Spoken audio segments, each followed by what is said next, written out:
বাচ্চা এদিকে শোনো শোনো শোনো শোনো, এই তেলের দোকানটা কোনটা? এইদিকে ধুম্মা চলে ধুম্মা চলে ধুম্মা চলে ধুম। তেল শেষ হয়ে গিয়েছে, এখন আর কিছু করার নাই, এভাবে ঠেলতে ঠেলতে যাব পেট্রোল পাম্পের ওখানে। ওয়েট তাড়াতাড়ি যাওয়ার আগে দেখতে পাচ্ছেন এরই কথা বলছিলাম, সব সময় ভিডিও নেবার। কোথায় নিয়ে যাচ্ছে জানি না, ঢুকাই দাও না ভাই, ঢুকাই দাও, যা আছে ঢুকাই দাও ভাই। আসসালামু আলাইকুম গাইস, আজকে আমরা চলে এসেছি শিবগঞ্জ বাজারে, আর রিং লাইট কিনতে এসেছি একটা টিকটকের জন্য।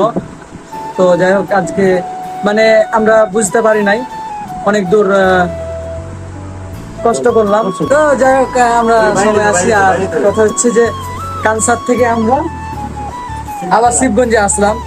এখন এই যে এইখানে একটা দোকান ছিল, হানিফ দোকানদার। তো হ্যাঁ, তো যাই হোক, এখানে আমরা একটু বিশ্রাম নিলাম, মানে এত রোদের সময় ভাই আমরা ক্লান্ত। তো এখন চলেন আগে রিং লাইটটা কিনে, আরে ভাই আমাদেরকে সাপোর্ট করবে রিং লাইট কেনার জন্য। তো চলেন তাড়াতাড়ি যাই। তো যাই হোক, আমরা এখন যাচ্ছি আর দুপুরের সময়। এইখানে দুপুর হয়ে গিয়েছে, আর আমরা কিন্তু পার্সোনাল একটা দোকানদার নিয়ে নিলাম, কারণ স্থানীয় দোকানদার হলে অনেক ভালো হবে কিনতে। তারপরে তাকে নিয়ে চলে যাচ্ছি। তো আমরা এখন দেখি কোথায় পাওয়া যায় রিং লাইটটা। তো আস্তে আস্তে কিন্তু আমরা একটা সামনের দোকানে চলে এসেছি, আর এই ভাইটা কিন্তু আমাদেরকে নিয়ে যাচ্ছে। আর এই দোকানটা কিন্তু ওপর তালায়, এর জন্যে। আর এখন কিন্তু আমরা এই দোকানটা আগে থেকেই চিনতাম, বর্তমানে আমি অবশেষে কিন্তু আমরা দোকানে চলে এসেছি। আর দেখতে পাচ্ছেন অনেক জিনিস, এইখানে ইলেকট্রনিকের জিনিসের অভাব নাই, এইখানে সব কিছুই পাওয়া যায়। তারপরে আমরা দোকানদারকে বললাম একটা রিং লাইট লাগবে, তো দেখতে পাচ্ছেন রিং লাইট নিয়ে চলে আসলো। আর আমরা কিন্তু দেখে শুনে নিব এই জিনিসটা, কারণ আমি তো নিব না এই জিনিসটা, তো ছোট ভাই নিবে। তো আমি বললাম যে খুলে দেখো কি কি আছে এর ভিতরে, আর চেক করে দেখো সব কিছু ঠিক আছে কিনা। তো যাই হোক, এই জিনিসটা বের করছে, দেখতে পাচ্ছেন অনেক সুন্দর কিন্তু, আর লাইটিংটা কিন্তু দিয়ে টিকটক করলে কিন্তু আরও ভালো লাগবে। আর এইদিকে যে বড় ভাইকে নিয়ে এসেছিলাম, সে কিন্তু সেলফি তোলা নিয়ে ব্যস্ত আছে, শুধু আমাকে পেয়েছে আর সেলফি তুলেই যাচ্ছে তখন থেকে। তো এই জিনিসটা খোসালাম, এখন আমরা এই জিনিসটা চেক করব। তো দেখি চেকের পর কেমন রেজাল্ট আসে। এই জায়গাটায় অনেক দ্রুত করে দিয়েছি, কারণ এই জিনিসটা সেট করতে কিন্তু অনেক সময় লাগবে এর জন্যে। তো আপনারা দেখতে থাকেন কিভাবে সেট করে আর কিভাবে সব কিছু ঠিকঠাক করে দেয় আমাদেরকে।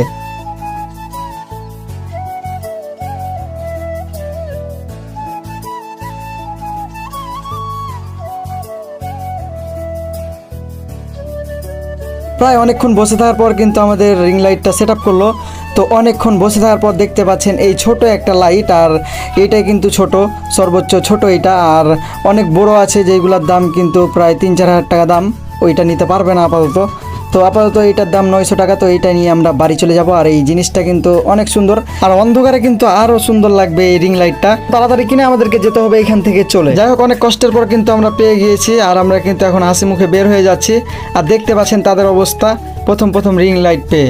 আমরা কিন্তু এই জিনিসটা কিনে নিলাম, আর এটার জন্য কিন্তু অনেক কষ্ট করতে হয়েছে আমাদেরকে, রিং লাইটের জন্য।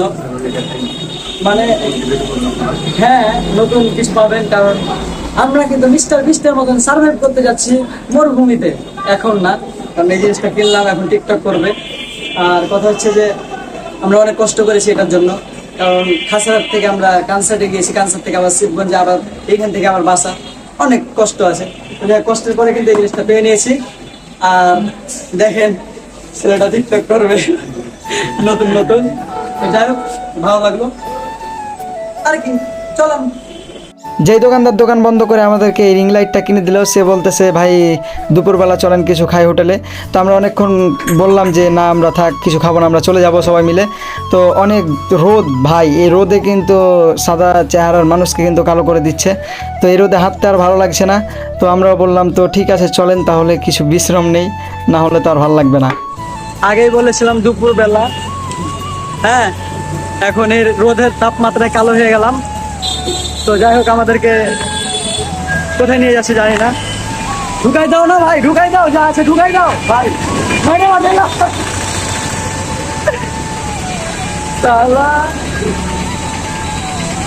এত রোদ থেকে আসার পর দেখতে পাচ্ছেন আমাদের অবস্থা কালো হয়ে গিয়েছে। তো আমি এখন ফ্রেশ হয়ে নিই। ফ্রেশ হওয়ার পরে কিন্তু আমরা এসি রুমে ঢুকে গেলাম।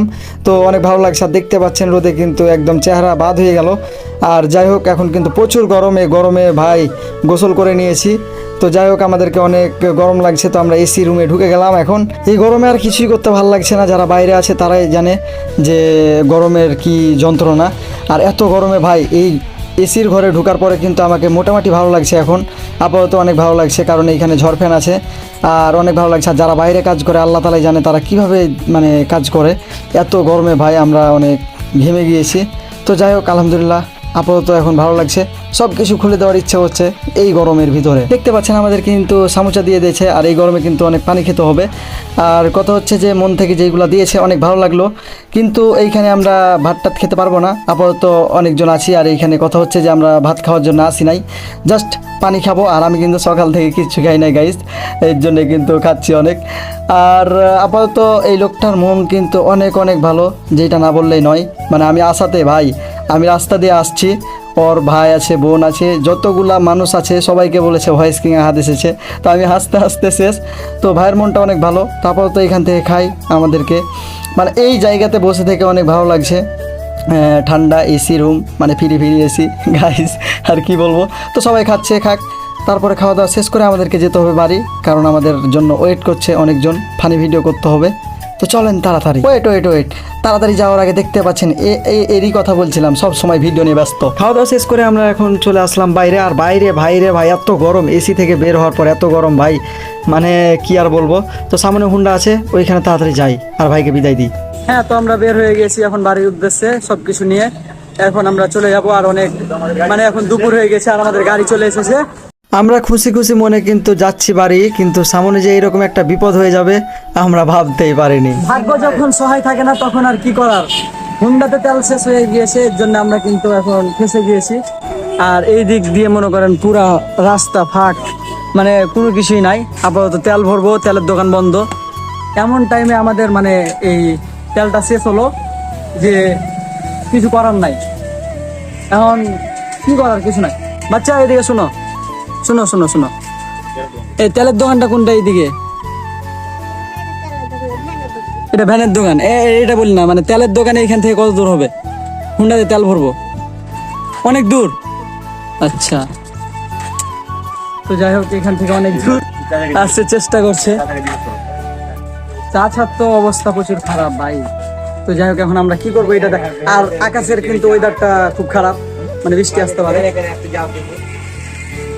কিছু করার নাই গাইস। হয়তো আমাদের বৃষ্টি আসতে পারে। আর এত বৃষ্টি মানে এত মানে গরমে দেখতে পাচ্ছেন পিছনে ঠেলাঠেলি করছে। ঢুকলো রে ভাই, জোরে ঠেলো, জোরে। তো যাই হোক গরমে আমি সবকিছু খুলে দিয়েছি, কিছু মাইন্ড করেন না, কারণ বৃষ্টি আসতে পারে। হ্যালো ভাই, ধুম্মা চলে। তেল শেষ হয়ে গিয়েছে, এখন আর কিছু করার নাই, এভাবে ঠেলতে যাব পেট্রোল পাম্পের ওখানে। অনেক কষ্টের পর আমরা আসলাম আর একটা জায়গায় আসলাম, কারণ এই জিনিসগুলো আবারও চেক করবো যে কেমন। তো দেখা যাক, তাকে ফোন দিচ্ছি, সে বাসায় আছে। যে ছেলেটার বাসায় আমরা আসলাম, তো সেই ছেলেটা ঘুম পাচ্ছিল, তো তাকে উঠিয়ে আমরা তার বাড়িতে দেখতে পাচ্ছেন সেট আপ শুরু করে দিয়েছি। তো এইটা সেট আপ করেই কিন্তু দেখাবো কেমন লাইটিং আছে, আর আমরা অন্ধকার করে দেখাবো। তো এই জিনিসটা সেট আপ করি আর দেখতে থাকেন।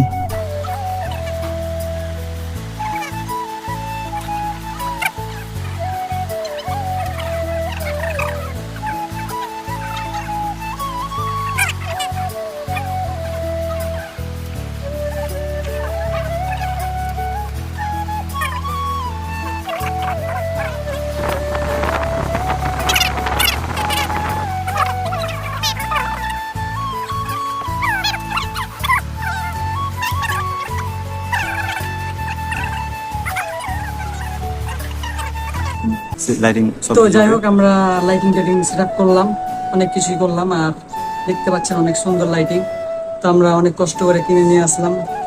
আর ভিডিওটা ভালো লাগলে অবশ্যই লাইক করে দিবেন, আর চ্যানেল নতুন হলে চ্যানেলটাকে অবশ্যই সাবস্ক্রাইব করে দিবেন। তো আমি জানি না ব্লগটা কেমন হয়েছে, তবে নতুন ব্লগ বানানোর চেষ্টা করব। আর আপনাদেরকে তো আগেই বলেছি আমি চ্যালেঞ্জ ভিডিও বানাবো।